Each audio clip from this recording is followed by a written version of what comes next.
Hello and welcome to class 12 of company law revision series. Class start करने से पहले आज जो क्लास है ना बेटा, वो ऑडिटर्स की रहने वाली है। ठीक है, इससे पहले हमने डोरमेंट कंपनी करी थी एंड उससे पहले हमने बुक्स ऑफ अकाउंट्स किया था। अच्छा, बुक्स ऑफ अकाउंट्स में आपका एक टॉपिक छूटा हुआ है, internal audit. So don't worry, आज इस क्लास के एंड में हम उसको रिवाइज करेंगे। एंड मोस्ट इंपॉर्टेंट थिंग, क्या आप लोगों को समझ आ रहा है? यस और नो? अगर यस तो लाइक करो, शेयर करो एंड सब्सक्राइब तो करना ही करना है चैनल को, वरना कैसे बात बनेगी, है ना। इसी के साथ साथ दो तीन चीजें मुझे आपको रिमाइंड करानी है, क्योंकि अब एग्जाम्स जो है नजदीक आ चुके हैं। ठीक है, अब एग्जाम्स आपके बहुत नजदीक आ चुके हैं। ये जो रिवीजन सीरीज है, ये हमारी टोटल 20 क्लासेस का पैक है पूरा। ठीक है, बैच है रिवीजन सीरीज, जिसमें कि 20 क्लासेस मैं आपको देने वाली हूँ। आज हमारी 12th क्लास है, जिसमें कि हम ऑडिटर्स से रिलेटेड सारी चीजें रिवाइज करेंगे। इससे पहले मैंने आपको बता दिया, नंबर ऑफ प्लेलिस्ट बनी हुई है, आप उसमें जाके चेक कर सकते हो। अब रही बात कि मैम हमारे पास इतना टाइम नहीं है कि हम आपकी क्लास देखें। बहुत सही बात है कि टाइम नहीं है, और भी सब्जेक्ट्स हैं आपके, सिर्फ एक कंपनी लॉ नहीं है। I understand, I totally understand this thing, but आप लोगों के लिए मैंने एक और चीज स्टार्ट करी है, that is audio notes, audio revision notes.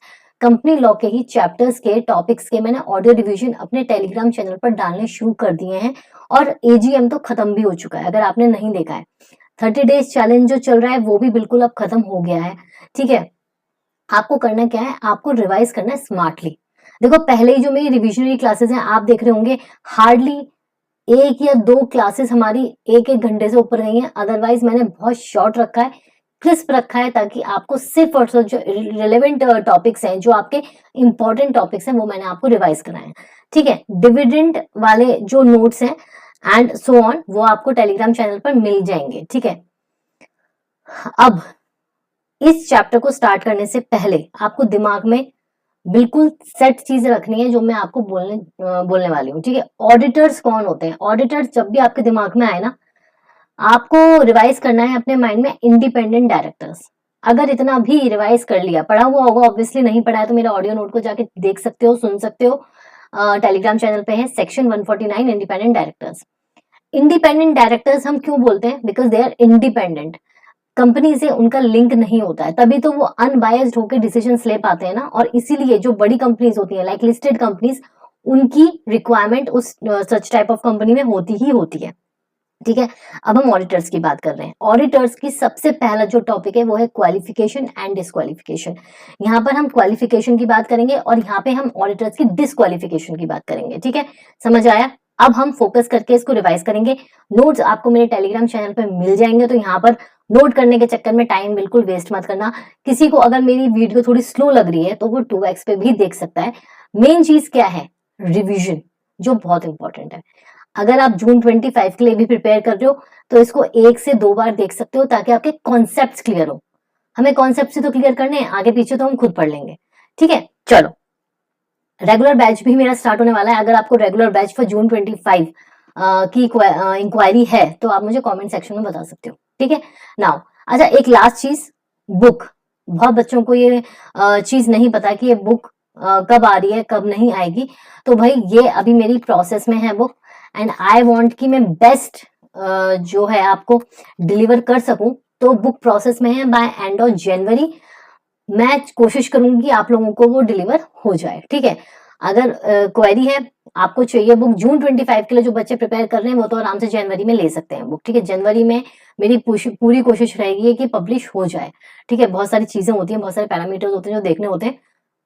मेरे एंड पे बुक 90% कंप्लीट हो चुकी है, उसके बाद जो आगे का प्रोसेस है उसमें थोड़ा टाइम लग सकता है, तो इसलिए मैं जनवरी आपको बोल रही हूँ, उससे पहले ही हो जाएगा। ठीक है, चलो अब बात करते हैं qualification and disqualification of auditors. Auditors mind में ध्यान रखा, इंडिपेंडेंट डायरेक्टर। ठीक है, नाउ क्वालिफिकेशन की अगर हम बात करें तो इंडिविजुअल ऑडिटर, अगर एक इंडिविजुअल ऑडिटर है तो वो सीए होना चाहिए, क्वालिफाइड सीए होना चाहिए।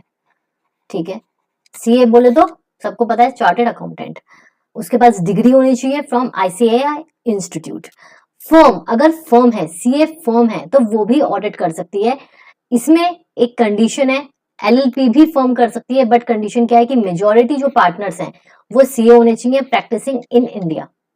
ठीक है, क्लियर? तो क्वालिफिकेशन में कुछ नहीं है, क्वालिफिकेशन में इंडिविजुअल सीए और अगर आपकी फर्म है इंक्लूडिंग एलएलपी, तो उसमें जो मेजॉरिटी पार्टनर्स हैं वो आपके क्या होने चाहिए, सीए प्रैक्टिसिंग होने चाहिए इन इंडिया।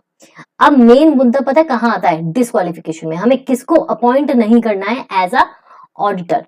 नाउ वो कहाँ गिवन है बेटा, वो आपका गिवन है सेक्शन 141 सबसेक्शन 3 में। अब सबसे पहले बॉडी कॉर्पोरेट जो है वो आपका ऑडिटर नहीं हो सकता, ठीक है, नो मैटर व्हाट। सबसे पहले जो आपका बॉडी कॉर्पोरेट है वो आपका ऑडिटर नहीं हो सकता, हाँ एक्सेप्ट एलएलपी, क्योंकि एलएलपी जो है हमने यहाँ कवर कर लिया ना, तो except LLP. Officer employ of the company, obviously मैं कंपनी हूं, मैंने अपने कंपनी के फाइनेंशियल्स बनाए हैं, मैंने सब कुछ प्रिपेयर करा है, तो मैं तो अपनी तरफ बायस्ड ही होंगी ना। हमें तो ऑडिटर ऐसा अपॉइंट करना है जो अनबायस्डली हमारे कंपनी के जो अकाउंट्स हैं, जो फाइनेंशियल्स हैं, उनको ऑडिट कर सके, ठीक है। उसके लिए तो अपना कंपनी का एक इंटरनल ऑडिट होता है, ऑडिटर होता है। यहाँ बात हो रही है मेन ऑडिटर की, स्टैट्यूटरी ऑडिटर की, जिसकी अपॉइंटमेंट हम एजीएम में करते हैं। समझ आ रही है बात। अब बॉडी कॉर्पोरेट नहीं हो सकती। कंपनी का, जिस कंपनी का, इसको ना एज ए एग्जांपल यहाँ पे सेट कर लो, ये कंपनी है, इस कंपनी में ये सीएस है और ये अपने बोर्ड ऑफ डायरेक्टर्स को ये समझा रहा है कि कौन सीएस हो सकता है और कौन सीएस नहीं सॉरी कौन ऑडिटर हो सकता है एंड कौन ऑडिटर नहीं हो सकता एज पर सेक्शन 141 सबसेक्शन 3। आ रही है बात समझ में। ये सिनेरियो अपने माइंड में रखो। ये सीएस है, ये अपने बोर्ड ऑफ डायरेक्टर्स को समझा रहा है कि एज पर सेक्शन 141 सबसेक्शन 3 कौन नहीं हो सकता, तो ये कंपनी में अपॉइंट होना है ऑडिटर, ठीक है। सबसे पहले बोला बोर्ड ऑफ डायरेक्टर्स ने यार किसी कंपनी को ऑडिट पे कर देते हैं ना हायर, तो उसने बोला नहीं, नहीं हो सकता। फिर बोर्ड डायरेक्टर्स में से एक बंदा उठ के बोलता है कि यार ये जो हमारा ऑफिसर है, ये जो हमारा एम्प्लॉय है, ये भी तो चार्टर्ड अकाउंटेंट है, तो इसको भी तो हम अपॉइंट कर सकते हैं एज अ ऑडिटर। तो सीएस बोलता है नहीं, क्योंकि ये कंपनी का ही मामला है, इसलिए लॉ बोलता है एज पर सेक्शन 141 सबसेक्शन 3 कि आप किसी ऑफिसर या एम्प्लॉय ऑफ द कंपनी को नहीं अपॉइंट कर सकते। Then third person, board of directors कहते हैं अरे यार चुन्नू लाल है ना बाहर, चुन्नू लाल सीए है, अब वो कुछ करता तो है नहीं, सीए तो है कम से कम, चलो तो उसको अपॉइंट कर देते हैं, और कंपनी में है भी नहीं, ना तो ऑफिसर है ना एम्प्लॉय है। तो लॉ बोलता है कि ये जानता है कि मैं तो चलो ऑफिसर हूं, लेकिन मेरा पार्टनर है, वो चुन्नू लाल है, वो चार्टर्ड अकाउंटेंट है, उसको हम अपॉइंट कर लेते हैं।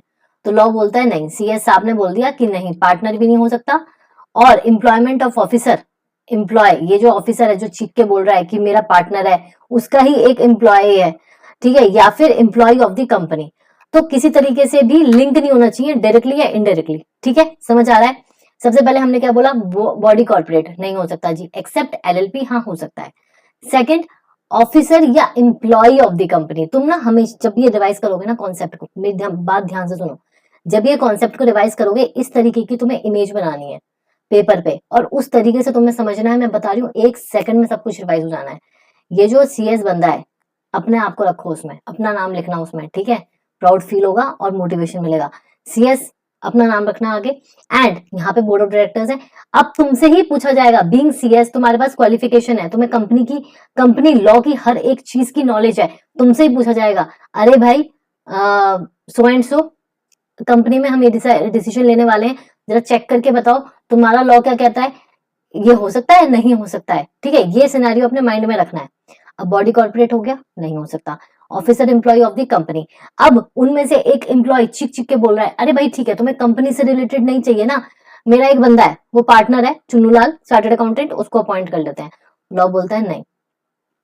फिर मेरा एम्प्लॉय है, चलो मेरा पार्टनर नहीं लेकिन मेरा एम्प्लॉय है, नहीं। एम्प्लॉय ऑफ द कंपनी, नहीं। समझ में आ गया। ये जो 3 चीजें हैं ये आपको इस उसमें करनी है, मतलब लिंक में, ठीक है, एक के बाद एक। अब बात आती है पर्सन हिमसेल्फ और हिज रिलेटिव और हिज पार्टनर। अब इसी बोर्ड ऑफ डायरेक्टर्स में से एक ये मदन लाल है, इनको बड़ी बहुत देर से दिक्कत हो रही थी कि भाई चलो अब मैं लाऊंगा ऑडिटर पकड़ के। कौन जी, कौन है जी, मेरा रिलेटिव है, मेरे चाचा जी हैं जो 50 साल से चार्टर्ड अकाउंटेंट है, एंड बहुत अच्छा उनका एक्सपीरियंस है, सब है, तो उनको अपॉइंट कर लेते हैं। तो सीएस साहब ने बोला नहीं, as relative is not allowed. तो उसने बोला चलो ठीक है, रिलेटिव नहीं है तो मेरा एक पार्टनर है, कि नहीं वो भी नहीं हो सकता, ठीक है। अच्छा और बताओ, चलो और बताओ वो कौन है कौन नहीं है। यहाँ पे हम दोबारा सिनेरियो बना लेते हैं। कंपनी, यहाँ पे हम CS साहब, ठीक है, और ये है आपकी बोर्ड ऑफ डायरेक्टर्स की टेबल, यहाँ पे सब बैठे हैं, ठीक है, और ये प्रेजेंटेशन दे रहे हैं कि भैया कौन हो सकता है कौन नहीं हो सकता है आपकी कंपनी में ऑडिटर। आई बात समझ में? तो उन्होंने बोला चलो, ये जो मुन्नूलाल खड़े हुए थे, उन्होंने बोला मेरा रिलेटिव है या मेरा पार्टनर है, ठीक है, ये खड़े हुए। CS साहब ने बोला कि वैसे तो रिलेटिव और पार्टनर नहीं हो सकते हैं, बट आप और चीजें बताओ जी। उन्होंने शेयर्स होल्ड कर रखे हैं क्या? तो उसने कहा कि कर तो रखे हैं। फिर बोला कितने के कर रखे हैं? तो उन्होंने बोला 2 लाख के कर रखे हैं। तो नहीं हो सकता। अच्छा, एक रिलेटिव और है जिसने 50,000 होल्ड कर रखे हैं, तो वो हो सकता है।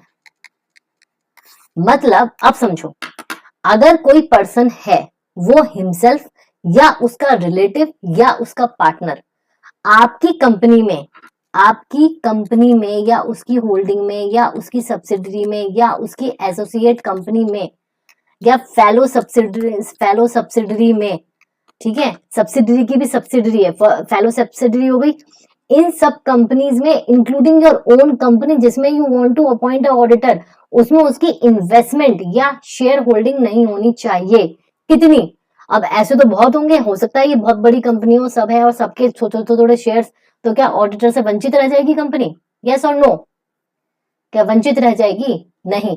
इसीलिए लिमिट बोली गई 1 लाख, 1 लाख से ज्यादा नहीं होनी चाहिए, ठीक है। अगर कोई ऐसा है भी तो उसकी जो इक्विटी है, वो होल्डिंग है, वो कम ले आओ, 1 लाख तक ले आओ, ठीक है। तो 1 लाख अगर है तो आप नहीं हो सकते। आ रही है बात समझ में? 50,000 है, यस यू आर ऑन, आप ले आओ। तो पर्सन हु हिमसेल्फ और हिज रिलेटिव और हिज पार्टनर, पर्सन हिमसेल्फ और हिज रिलेटिव और हिज पार्टनर, अगर उसने होल्डिंग करी हुई है किसमें, अपनी जिस कंपनी में अपॉइंट होना है या उसकी होल्डिंग या सब्सिडरी या एसोसिएट या फेलो सब्सिडरी, तो आप अपॉइंट नहीं हो सकते एज अ ऑडिटर। क्यों? क्योंकि भाई उसका डिसीजन बायस हो जाएगा ना उससे। अब 1 लाख का है, वो सोचेगा वो हर चीज में कि नहीं भैया मेरे पैसे डूब जाएंगे, मेरे पैसे डूब जाएंगे अगर कंपनी को कुछ हुआ, तो इस चक्कर में तो वो अपॉइंट ही नहीं करेंगे, ठीक है, आगे इस चीज की नौबत ही ना आए।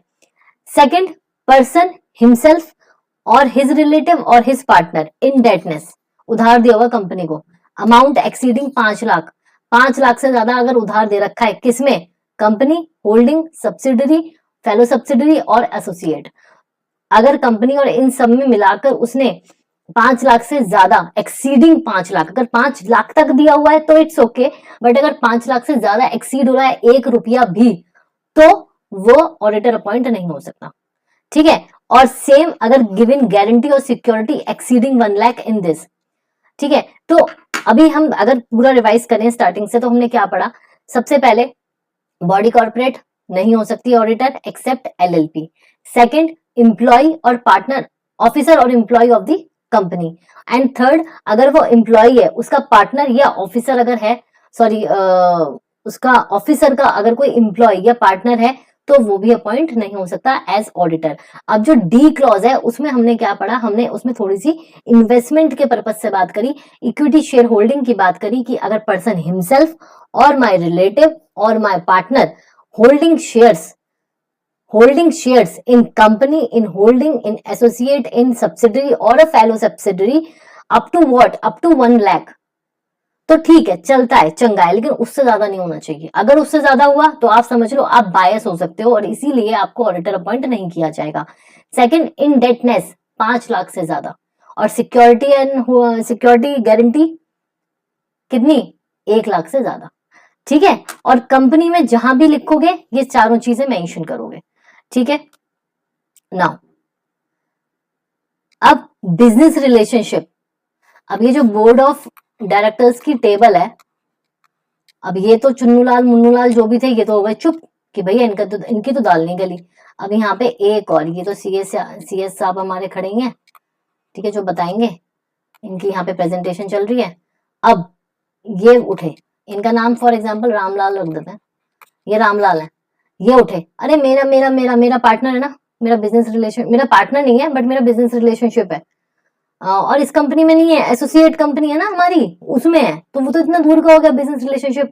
सीएस साहब ने बोला नहीं भाई नहीं कर सकते, as per section 141 subsection 3 clause ई, आप बिजनेस रिलेशनशिप में अगर हो with company holding associate fellow subsidiary और a subsidiary of the company, तो आप ऑडिटर अपॉइंट नहीं हो सकता वो बंदा, ठीक है। अब हिज रिलेटिव इज इधर डायरेक्टर, अब एक यहां से उठे, ये रामलाल भी चुप होगा भाई, अब ये चुन्नूलाल राधेलाल लगा लो, चलो राधेलाल, अब ये सारे कंपनी में डायरेक्टर्स हैं यार, सारे लाल लाल हैं, बड़े सेठ लोग हैं ना, तो राधेलाल उठे, राधेलाल बोल रहे हैं कि चलो ठीक है ना, ना सिक्योरिटी है ना होल्डिंग है, कोई नाता ही नहीं है भैया, लेन देन का कोई नाता नहीं है, हाँ लेकिन ये है कि वो जो रिलेटिव है ना मेरा, वो एम्प्लॉय उसमें था, केएमपी में था, एम्प्लॉयमेंट तो चलो मना कर दी, लेकिन केएमपी में था, पोजीशन होल्ड करता था या करता है किसी भी कंपनी में, तो अब ना तो लेन देन हो रहा है, ना डेटनेस है, ना सिक्योरिटी गिवन है, कुछ लेन देन नहीं है, बस उसका क्या डायरेक्टर की फीस जाती है। तो बोला सीएस साहब ने कि भाई अब चुप बैठ जाओ, नहीं है नहीं है, तो उन्होंने बोला चलो तुम ही बता दो, अब हम तो हार गए, अब तुम ही बता दो कौन अपॉइंट हो सकता है। Conduct audit more than 20 audits, मतलब अगर कोई ऐसा बंदा भी है जो 20 ऑडिट से ज्यादा एक साल में कर रहा है, तो वहां भी लिमिट लग गई, इस पे लिमिट क्यों लगी, कोई बता सकता है मुझे, कमेंट सेक्शन में बताओ। 20 ऑडिट्स की लिमिट है, ठीक है समझ में आ रही है, बट उसको अपॉइंट क्यों नहीं कर सकते, क्योंकि भाई 20 ऑडिट्स की लिमिट क्या सोच के लगाई है, इंसान हो, सुपरमैन तो नहीं हो, आईटी मतलब वो क्या कहते हैं उसे, चैट जीपीटी वाले रोबोट तो नहीं हो ना। तो उन्होंने बोला एआई टूल तो नहीं है, कुछ नहीं है, 20 audits is a big thing, 20 audit is the limit, उससे ज्यादा आप नहीं करोगे, पता चला आपने जानबूझ के नहीं, तो आपके दिमाग में इतना क्योस मचा हुआ है कि आपके उससे गलती हो गई, तो हम ऐसा रिस्क नहीं लेंगे बाबा, हम क्या करेंगे, कंडक्ट 20 ऑडिट्स अगर आपके हैं लिमिट में तो आप कर सकते हो। अब 20 ऑडिट्स में भी ना मैं बताऊंगी कि इसमें कौन सी कंपनी है कौन सी कंपनी नहीं है। For 10 years from the date of conviction, अब ऐसे इंसान को तुम उठा के ला रहे हो जो कन्विक्ट हो रखा है कोर्ट से, जिसको जेल हो रखी है फ्रॉड में, तो उसको और तुम सोने पे सुहागा कर लो अपने कंपनी में ऑडिटर बना के, कर सकते हो, नहीं वो तो बिल्कुल ही मना है, ठीक है। 10 ईयर्स उसके इलैप्स हो जाए, दूर से बिल्कुल उसकी जो परछाई है फ्रॉड की वो भी खत्म हो जाए उसके अंदर से, उसके बाद अपॉइंट कर दो, ठीक है। अब फिर ये कुछ सर्विसेज हैं 144 सर्विसेज, वो बोला गया है कि अगर वो बंदा वो कर रहा है ना, तो वो उसमें ही सही रहे, उसमें ही करे, हम अपनी कंपनी में अपॉइंट नहीं करेंगे, वो भी हम अभी पढ़ने वाले हैं, ये जो दोनों टॉपिक्स हैं वो हम अभी कवर करेंगे, ठीक है। सो आफ्टर बिकमिंग, अब मैंने आज, अब ये सीए साहब बड़े बन रहे थे, है ना, क्या हुआ कि जो सीए साहब है ना ये बड़े बन रहे थे, इन्होंने क्या किया, इन्होंने एक बाहर से, मतलब ये कंपनी का गेट हो गया ना, बाहर से जो बिल्कुल कोई लिंक नहीं है कंपनी का, वहां से उठा के एक श्यामलाल को लाए, ठीक है, जो बंदा सारी कसौटियों पे खरा उतरा, और किसी में उसने वो नहीं करा, और सीए था अच्छा खासा और अपना एक्सपीरियंस भी था, उसको पकड़ के लिया है, अब वो यहाँ बैठा दिया, यहाँ बैठ गया ये ऑडिटर, ठीक है। क्या हुआ, 2 साल बाद, 2 साल तो बिल्कुल ठीक चला, टेन्योर आपको पता है 5 साल का होता है, बताऊंगी अभी, 2 ईयर्स तक सब बढ़िया चला, सब मस्त। अब क्या हुआ, 141 सबसेक्शन 4 कहता है आफ्टर बिकमिंग ऑडिटर, ठीक है। अब उसने क्या करा, ऑफेंस हो गया, मतलब ये जो 141 है वो अट्रैक्ट हो गया, या तो उसने ऑडिट ज्यादा कर लिया, या फिर उसने होल्डिंग कर ली शेयर की, बाद में भी तो हो सकता है ना, इंसान है, एक्टिविटीज कर सकता है, ट्रांजैक्शंस कर सकता है, अगर ऐसी चीज फॉल हो जाती है तो deem to vacate the office and casual vacancy shall filled in 139 subsection 8, ठीक है, समझ आ रही है बात। आपका जो ये क्वालिफिकेशन का जो चरित्र है, जो आपकी परिमाणता देगा कि आप डिस्क्वालिफाइड नहीं हो, ऑडिटर अपॉइंट हो सकते हो, वो आपको जीवन भर निभाना है। अगर बीच में भी अपॉइंट होने के बाद आप ऐसा कुछ अट्रैक्ट कर देते हो, तो आपको वेकेट करना पड़ेगा ऑफिस, और वो आपकी सीट कैसे हो जाएगी, कैजुअल वैकेंसी में आ जाएगी, ठीक है। अब देखो इंपॉर्टेंट चीज, एग्जेम्प्टेड फ्रॉम 20 कंपनीज ऑडिट, ठीक है, ब्रांच ऑडिट अगर आपने किया है, टैक्स ऑडिट अगर आपने किया है, इंटरनल ऑडिट किया है, ओपीसी कंपनी है आपकी, ठीक है, स्मॉल कंपनी है, डॉर्मेंट कंपनी है, प्राइवेट कंपनी है जिसकी paid up share capital 100 crore से नीचे है, ठीक है। तो उस केस में आपका जो 20 ऑडिट्स वाली लिमिट है ना वो नहीं मानी जाएगी, वो आप छूट है आपको। अगर आप ब्रांच ऑडिट कर रहे हो तो branch audit does not count in this audit, तो इसलिए अगर आप कर सकते हो तो वो आपको चलता है। ये कुछ चीजें हैं, इसमें क्वेश्चन आ सकता है तो प्लीज ध्यान से, ठीक है। अब हम करते हैं वो वाली बातें जो शोभा नहीं देती ऑडिटर्स को, ऑडिटर को शोभा नहीं देती। तो बोला गया कि अगर आप ऐसा कोई काम कर रहे हो तो आप यही काम करो, आप ऑडिट के लिए नहीं हो, आप फिर यही काम करो। कैसे काम, ये भी क्वेश्चन आ जाता है आपका, और ये डायरेक्ट क्वेश्चन होगा, ठीक है, जिसमें कि एज पर सेक्शन 144 आपको यही लिखना है एग्जैक्ट। सबसे पहले बुक कीपिंग का अगर आप काम कर रहे हो, आप इंटरनल ऑडिट कर रहे हो, एक्चुरियल सर्विसेज अगर आप दे रहे हो, design and implementation of financial system, investment adviser, investment banker, management consultancy services और any other service as prescribe. तो ये 8 चीजें ऐसी हैं जो प्रोहिबिटेड हैं, और अगर आप ये करते हो तो लॉ बोलता है आप यही काम करो, आप ऑडिटर छोड़ दो, ऑडिटर के सपने, ऑडिटर बनने के सपने आप छोड़ दो ना। अब आते हैं हम अपॉइंटमेंट ऑफ ऑडिटर, जो मोस्ट इंपॉर्टेंट है, जिसके लिए सारी लड़ाई लड़ी गई।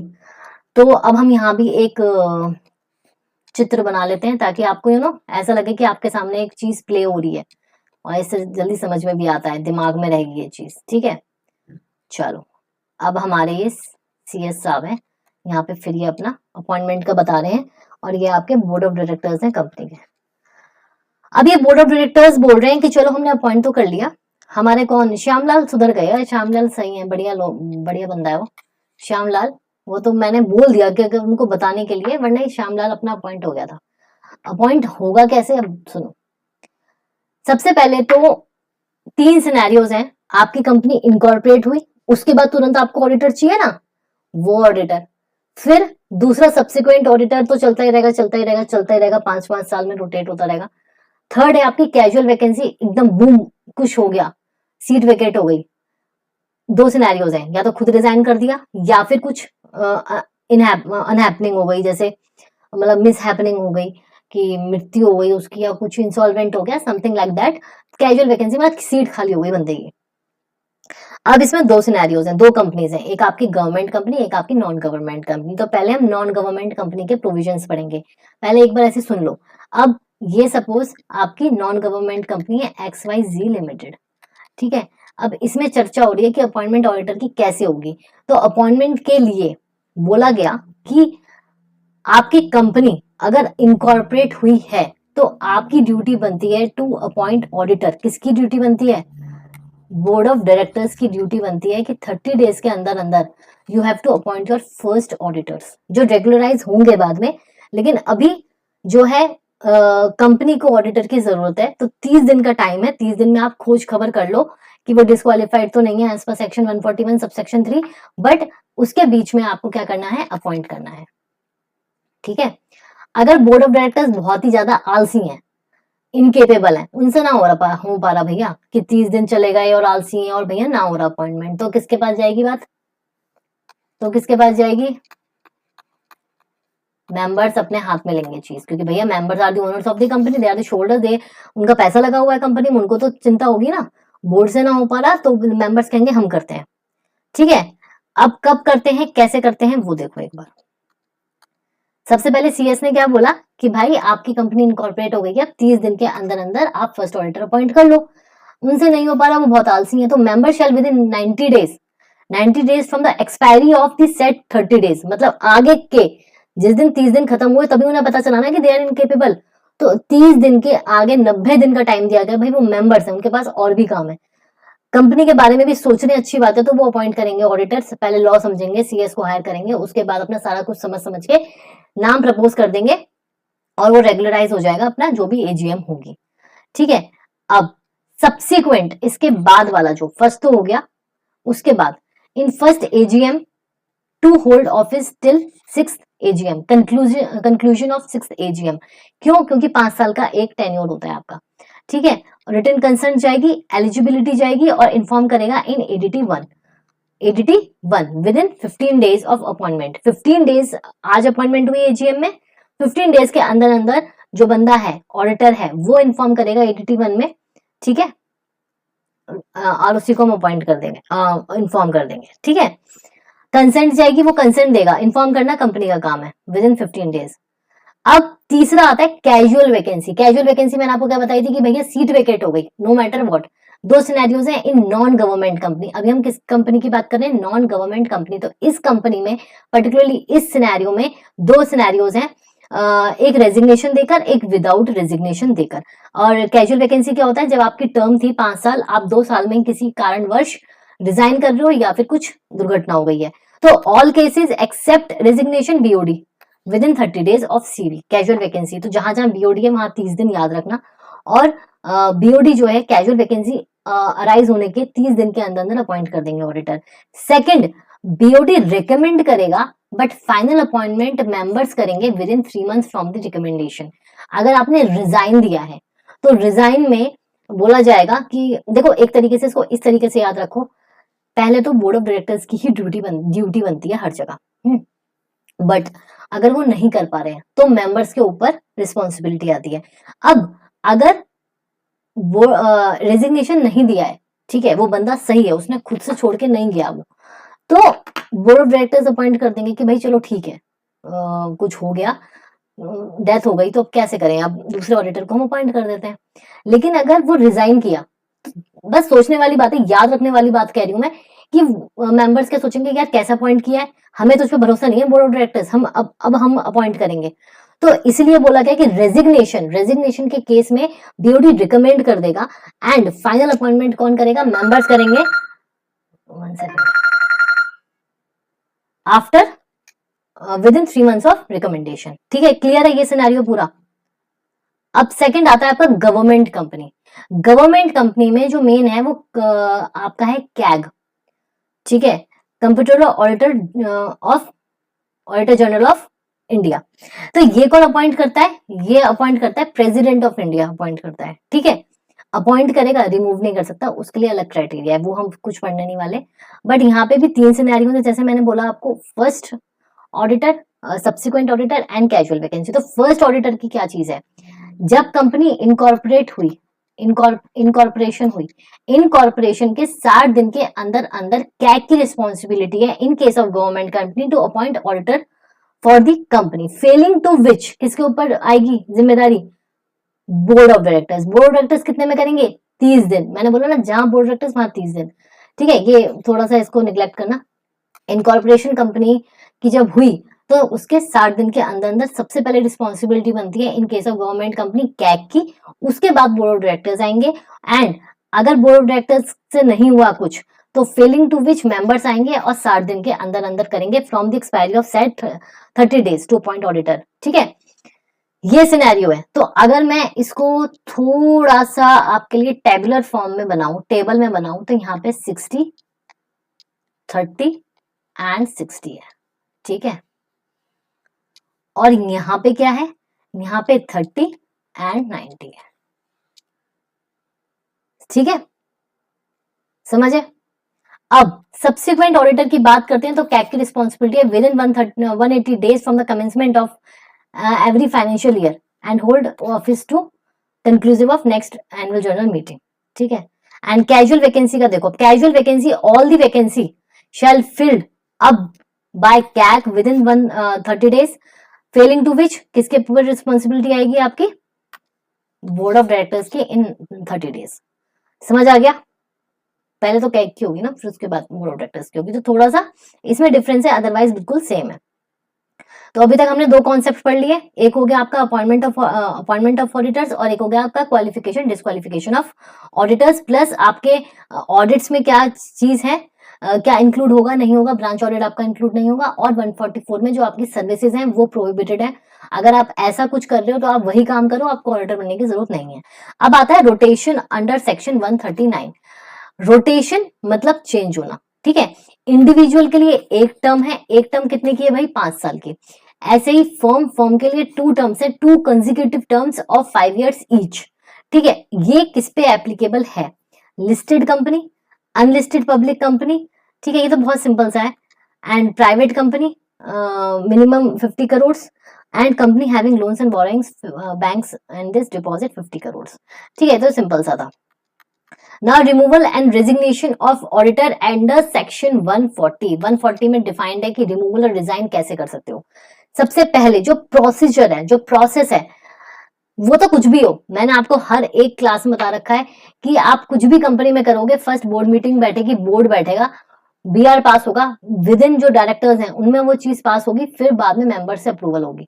ठीक है, इसको मैंने ऐसे भी याद करवा रखा है कि घर में आप अगर 4 मेंबर हो, मम्मी पापा, एक सिबलिंग और एक आप, तो सबसे पहले कोई भी डिसीजन होगा तो आप चारों के बीच में अप्रूवल होगा ना, उसके बाद अपने रिश्तेदारों और बाहर वालों से पूछोगे। तो ऐसे इसको याद रखो। तो अगर किसी भी टॉपिक में से प्रोसेस पूछते हैं तो आपको फर्स्ट जो लिखना है वो BR एट BM लिखना है, मतलब board resolution pass, board resolution at board meeting.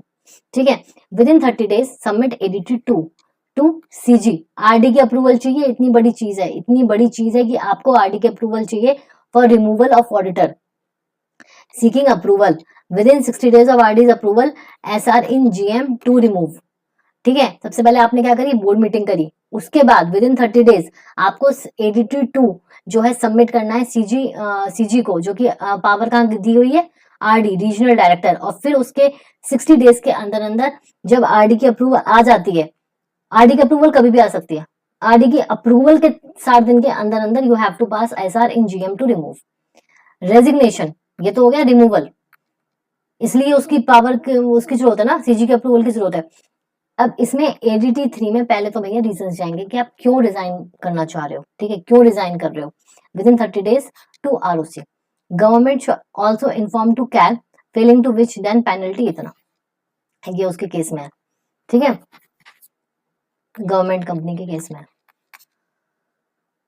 समझ में आ गया, बहुत ही सिंपल था ये सारा आपका ऑडिटर्स का फाइनल। कोई क्वेश्चन है, कोई डाउट है तो पूछ सकते हो कमेंट सेक्शन में, टेलीग्राम पे भी पूछ सकते हो, बट दिस इज ऑल। इसी के साथ मैं अटैच कर रही हूँ इंटरनल ऑडिटर, ठीक है, वो भी आप रिवाइज कर लेना। और अब हम जो नेक्स्ट स्टार्ट करने वाले हैं अपना चैप्टर, वो है मर्जर एंड अमेलगमेशन, जो कि आपके 2 पार्ट्स में रहेंगे। ठीक है, क्लास 13 एंड क्लास 14, एंड उसके बाद आपका AGM है। ठीक है, तो अच्छा मुझे कमेंट सेक्शन में बताना कि AGM में, क्योंकि मैंने पूरा ऑडियो नोट में आपको बहुत अच्छे से एक्सप्लेन कर रखा है, नोट्स आपके पास हैं, तो मुझे बस कमेंट सेक्शन में ये बता देना कि क्या आपको ऐसे समझने के लिए रिक्वायरमेंट है या फिर वो ऑडियो से काम चल जाएगा। ठीक है, वो कमेंट सेक्शन में बताना। मिलते हैं नेक्स्ट क्लास में। तो आज के 2 मिनट सेशन में हम जो रिवाइज करने वाले हैं फटाफट, वो है आपका इंटरनल ऑडिट।